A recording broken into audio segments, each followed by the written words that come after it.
Michael Jordan of Sacramento Kings beat writers, James Ham. Check him out at thekingsbeat.com.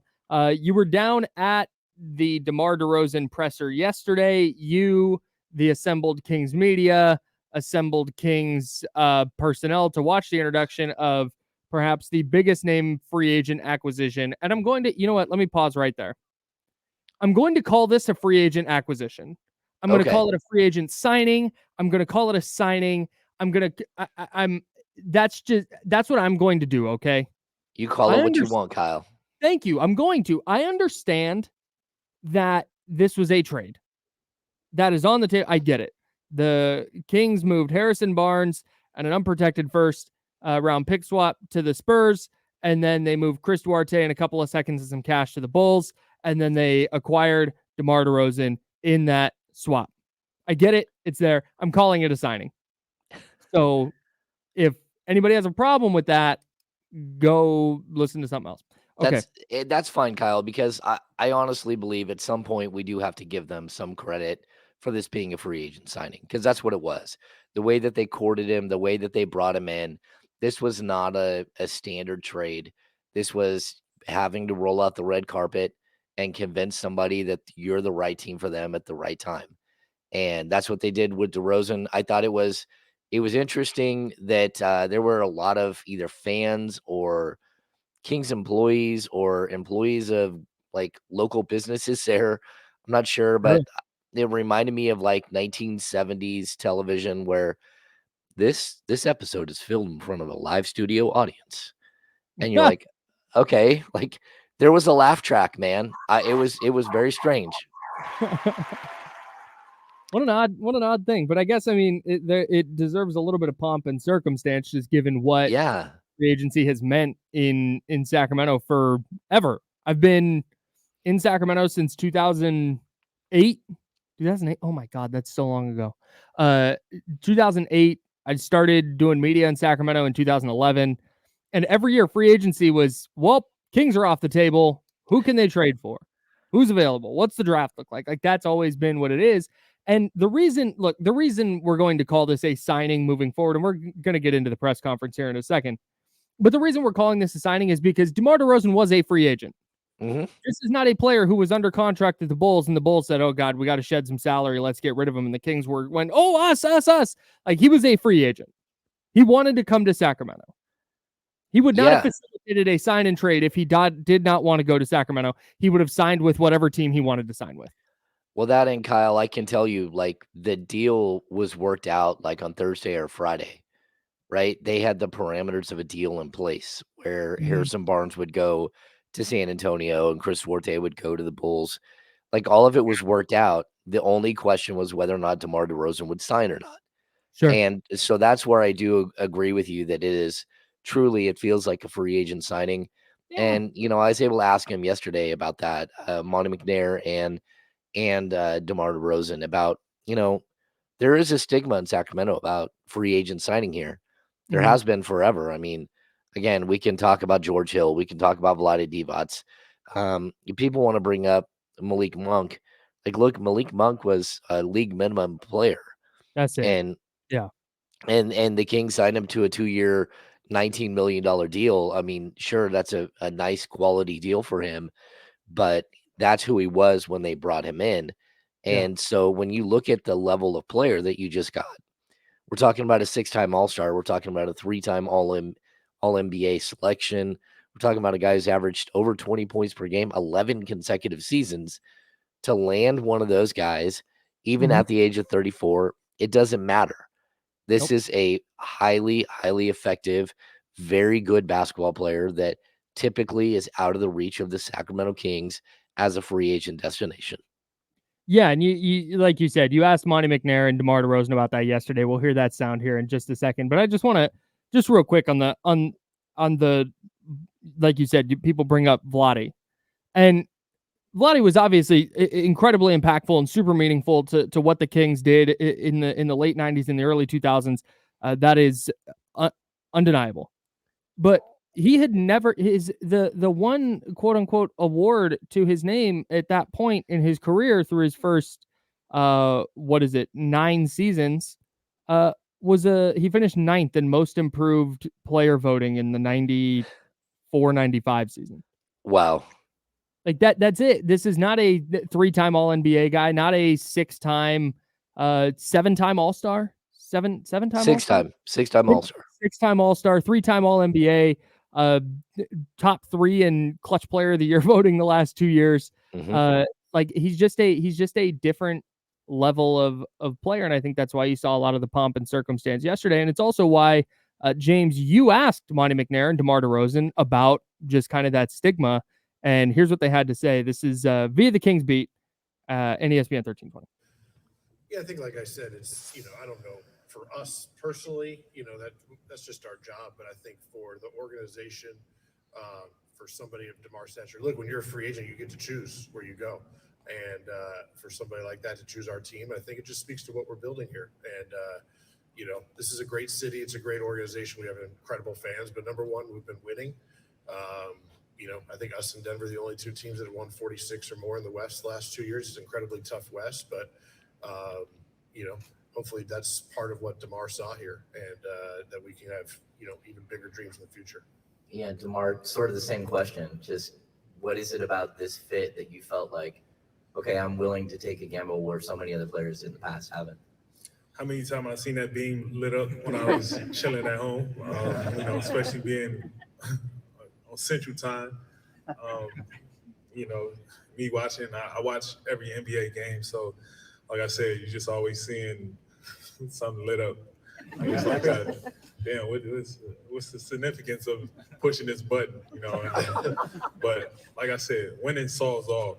And that's one thing I always express to guys that I play with that, want to be all-stars, want to get paid, blah, blah, blah. Everything winning solves everything, and you want to be a part of winning. You want to be a winner. You want to be known as a winner. So for me, that's just, that's the most appealing thing for me. You see it every single night when this team plays. It's all about winning. So that was DeMar DeRozan and Monty McNair. Again, that's via the Kings Beat. Shout out to you, James, for gutting it out yesterday and heading down to the presser. Just real quick on the aside from the whole winning aspect of this, because that just kind of confirms what you and I talked about a little bit yesterday. If this was the 2018 Sacramento Kings, they're not getting DeMar DeRozan. He's signing for the mid-level with the Clippers. Like that's just kind of the reality of this. Even if the Kings had thrown, 3 years and $74 million at him, $75 million, but I guess it's between those two. But I don't know that he would have come to Sacramento even 5 years ago. No, I totally agree. And I've been around this team forever, and I always heard this from them inside. Like, look, winning cures all. It does. Like, just wait. Once we win, it'll cure everything. All of this noise will go away. The way that people view DeMarcus Cousins will be different. The way that they view De'Aaron Fox will be different. And I said, okay, that's fine, but you have like an untested theory, right? Because you guys don't win, and you've never been able to win. And so until you can win and you can show me that actually means something, then I don't know that that's the fact. And all of a sudden you have a player who comes in who, again, normally you wouldn't. Again, if you're looking at 30-year-old DeMar DeRozan, number one, you can't afford him. He's making 40. He's not making 24 or 25. But number two, like, you're getting a guy who probably looks at this as a way that, like, he doesn't have to ease into what's next, but he certainly understands that this team is well built and that he won't have to carry a team every single night. And that's probably something that's a little bit more appealing to him at age 34, where, like, look, just all the pressure of carrying a team isn't going to be focused just on him. You have Fox, you have Demonis, you have Monk, you've got Keegan Murray, you've got all these other pieces, and that's probably a good thing too. So, yeah, I think it's a good moment for the Kings, and it's one of those moments where, like, look, yeah, I guess it was right. Like, winning does cure all. Now let's see if you can win more. Right. That's just kind of it. And I think that's where when the excitement of the offseason kind of wears off, that's what it's going to come down to now.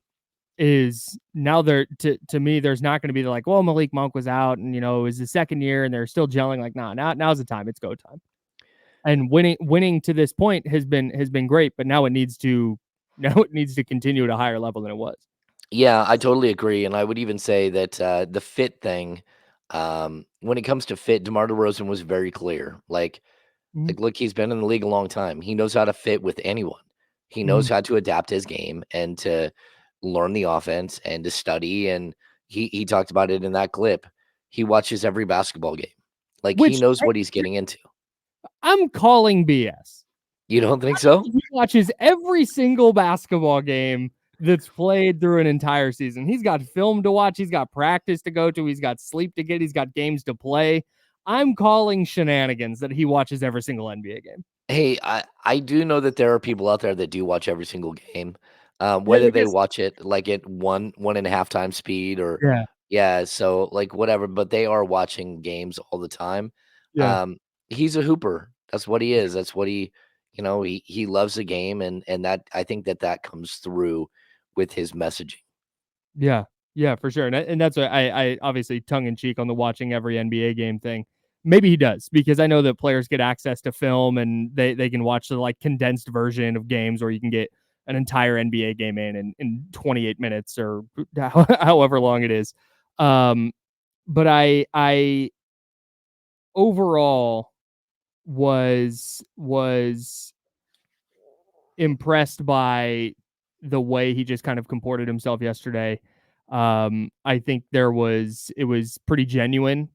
This was not, because what I was watching for, frankly, was, hey, did the Kings just offer this guy the most money and he knows that this is his last chance to get a real contract and he just kind of took the big contract? And that didn't come through to me at all. Like that worry was assuaged almost immediately. I genuinely think that he likes what's being built here, and I think he genuinely wants to be a part of it, and he thinks that he can help this team ascend to a level that they could not get to last year. And I really think he's going to help them do that. Fit aside, somebody said this yesterday in the chatty house, and I couldn't agree more with them, and I wish I could remember who it was. If this was you, please step forward and say so. This is a guy who played for Greg Popovich. He did not go down to San Antonio with Greg Popovich and go, no, I'm playing my way. Like that's just not how it goes in San Antonio. So I don't expect that to be an issue. I think he's going to be a perfectly fine fit. Yeah, and if you needed to know any more that he's all in, he wore a poofy vest with Monty on a 110-degree day. Yeah, it was Logan Colston who said that on Monday. Shout out to Logan. Salute. Appreciate you listening.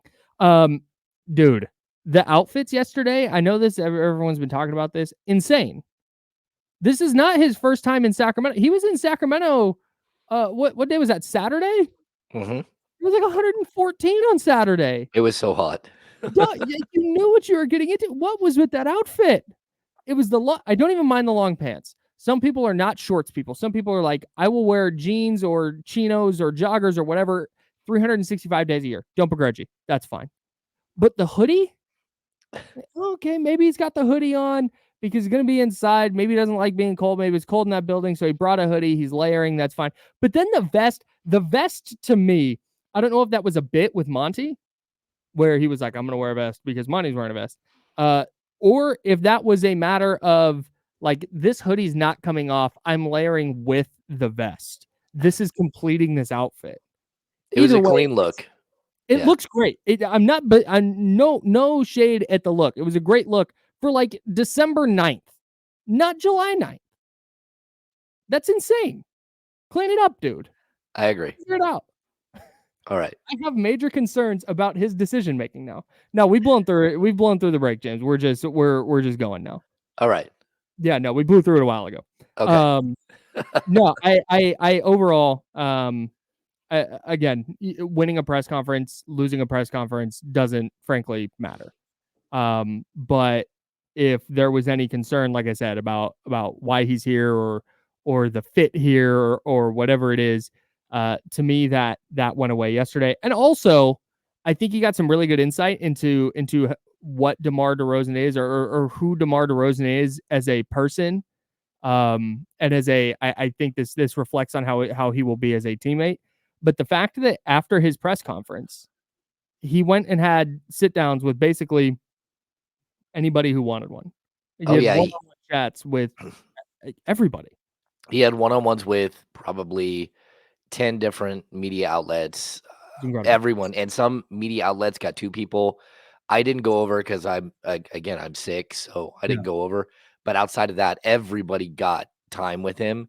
And that's something that San Antonio guys that were in town told me. Like, man, he doesn't say no to media. He's one of the best in the locker room that you can possibly come by. And he's a guy that's always going to give you time. Yeah. Yeah, that's just really that's pretty rare. And it wasn't like a handshake and a hello, nice to meet you. It was like sit down interviews. Mm-hmm. And that's 5-6 minutes, whatever it was. That's super rare that a player is willing to do that. So shout out to DeMar DeRozan, and shout out to all the media friendly players out there. It is deeply